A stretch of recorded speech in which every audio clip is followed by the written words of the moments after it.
شروع اللہ کے نام سے جو بڑا مہربان نہایت رحم والا ہے۔ اے پیغمبر صلی اللہ علیہ وآلہ وسلم، مسلمانوں سے کہہ دو کہ جب تم عورتوں کو طلاق دینے لگو تو ان کی عدت کے شروع میں طلاق دو اور عدت کا شمار رکھو، اور خدا سے جو تمہارا پروردگار ہے ڈرو، نہ تو تم ہی ان کو ایام عدت میں ان کے گھروں سے نکالو اور نہ وہ خود ہی نکلیں، ہاں اگر وہ صریح بے حیائی کریں تو نکال دینا چاہیے، اور یہ خدا کی حدیں ہیں، جو خدا کی حدوں سے تجاوز کرے گا وہ اپنے آپ پر ظلم کرے گا۔ اے طلاق دینے والے، تجھے کیا معلوم شاید خدا اس کے بعد کوئی رجعت کی سبیل پیدا کر دے۔ پھر جب وہ اپنی میعاد یعنی انقضاء عدت کے قریب پہنچ جائیں تو یا تو ان کو اچھی طرح سے زوجیت میں رہنے دو یا اچھی طرح سے علیحدہ کر دو، اور اپنے میں سے 2 منصف مردوں کو گواہ کر لو،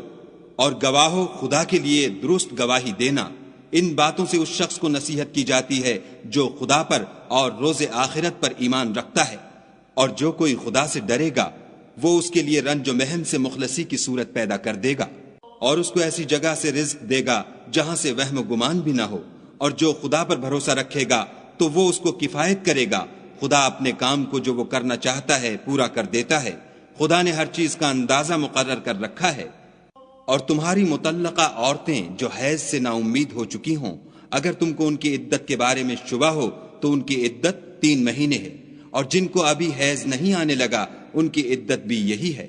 اور حمل والی عورتوں کی عدت وضع حمل یعنی بچہ جننے تک ہے، اور جو خدا سے ڈرے گا خدا اس کے کام میں سہولت پیدا کر دے گا۔ یہ خدا کے حکم ہیں جو خدا نے تم پر نازل کیے ہیں، اور جو خدا سے ڈرے گا وہ اس سے اس کے گناہ دور کر دے گا اور اسے اجر عظیم بخشے گا۔ مطلقہ عورتوں کو ایام عدت میں اپنے مقدور کے مطابق وہیں رکھو جہاں خود رہتے ہو، اور ان کو تنگ کرنے کے لیے تکلیف نہ دو،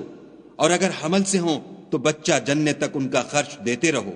پھر اگر وہ بچے کو تمہارے کہنے سے دودھ پلائیں تو ان کو ان کی اجرت دو، اور بچے کے بارے میں پسندیدہ طریق سے موافقت رکھو، اور اگر باہم ضد اور نا اتفاقی کرو گے تو بچے کو اس کے باپ کے کہنے سے کوئی اور عورت دودھ پلائے گی۔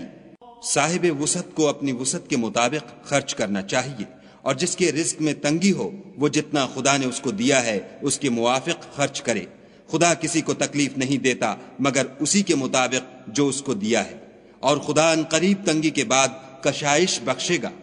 اور بہت سی بستیوں کے رہنے والوں نے اپنے پروردگار اور اس کے پیغمبروں کے احکام سے سرکشی کی تو ہم نے ان کو سخت حساب میں پکڑ لیا، اور ان پر ایسا عذاب نازل کیا جو نہ دیکھا تھا نہ سنا۔ سو انہوں نے اپنے کاموں کی سزا کا مزہ چکھ لیا، اور ان کا انجام نقصان ہی تو تھا۔ خدا نے ان کے لیے سخت عذاب تیار کر رکھا ہے۔ تو اے ارباب دانش جو ایمان لائے ہو، خدا سے ڈرو۔ خدا نے تمہارے پاس نصیحت کی کتاب بھیجی ہے، اور اپنے پیغمبر بھی بھیجے ہیں جو تمہارے سامنے خدا کی واضح المطالب آیتیں پڑھتے ہیں، تاکہ جو لوگ ایمان لائے اور عمل نیک کرتے رہے ہیں ان کو اندھیرے سے نکال کر روشنی میں لے آئیں، اور جو شخص ایمان لائے گا اور عمل نیک کرے گا ان کو باغہائے بہشت میں داخل کرے گا، جن کے نیچے نہریں بہ رہی ہیں، ابد الآباد ان میں رہیں گے۔ خدا نے ان کو خوب رزق دیا ہے۔ خدا ہی تو ہے جس نے 7 آسمان پیدا کیے، اور ویسی ہی زمینیں، ان میں خدا کے حکم اترتے رہتے ہیں، تاکہ تم لوگ جان لو کہ خدا ہر چیز پر قادر ہے، اور یہ کہ خدا اپنے علم سے ہر چیز پر احاطہ کیے ہوئے ہے۔